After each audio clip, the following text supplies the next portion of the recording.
répartis sur la France.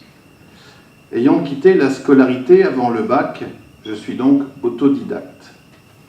Il a fallu cependant que je me forme pour progresser dans les domaines d'activité dans lesquels je travaille, comme l'œnologie, l'architecture, la construction, la maîtrise d'œuvre ou la gestion d'entreprise. Et parce que l'aviation est ma passion depuis tout petit, je me suis également beaucoup formé aux sciences et techniques aéronautiques, ce qui fait qu'aujourd'hui, je voyage avec bonheur entre Épernay et les régions viticoles françaises avec mon avion. J'ai été appelé au diaconat dans les années 2000, bizarrement, et pendant les années de discernement et de réflexion, j'ai suivi un parcours théologique organisé par le diocèse. Puis ayant été ordonné diacre en septembre 2004, j'ai d'abord suivi une formation à l'accompagnement à Morez dans le cadre de ma première mission comme président du Secours catholique diocésain.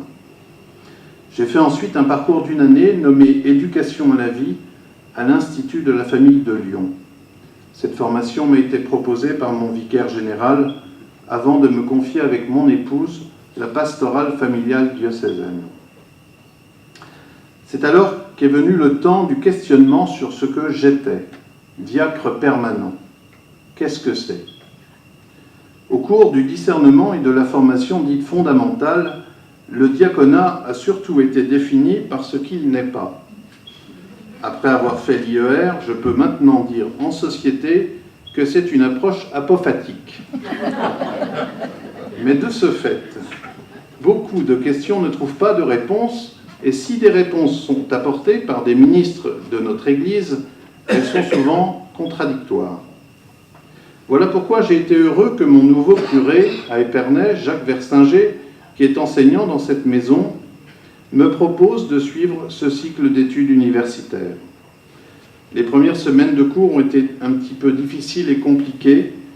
Au contraire de tout ce que j'ai pu faire dans ma vie, il a fallu écrire, structurer ma pensée et faire des restitutions rigoureuses.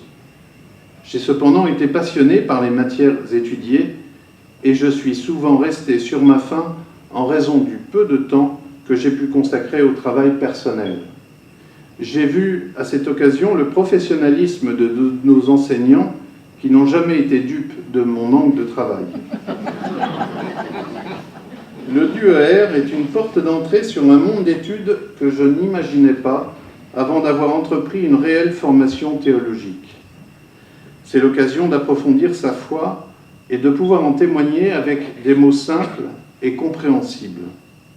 Mais pour moi, ce qui a vraiment changé, c'est d'avoir compris qu'il n'existait jamais de réponse unique, définitive et complète à une problématique sur l'homme, sur la vie ou sur Dieu.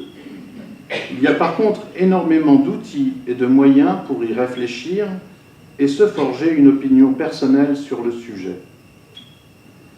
En ce qui concerne le diaconat permanent, même s'il a souvent été évoqué dans les matières travaillées, il faut bien reconnaître que le sujet reste délicat. J'ai eu des réponses claires dans la définition ecclésiologique du diacre en tant que premier degré du ministère de l'ordre, mais si on ajoute permanent, les explications sont un peu plus embrouillées et souvent diverses. Même dans les célébrations liturgiques, la place du diacre permanent pose question. Que Dieu lui-même achève en vous ce qu'il a commencé, c'est ce que m'a dit l'évêque au cours de mon ordination. Et il ne fait pas de doute que l'IER participe à l'œuvre de Dieu pour l'édification de son Église. Voilà donc pourquoi j'envisage, si c'est possible, dans 2 ou 3 ans, de continuer vers la licence, avec l'objectif toutefois utopique de découvrir et d'assumer pleinement ma vocation.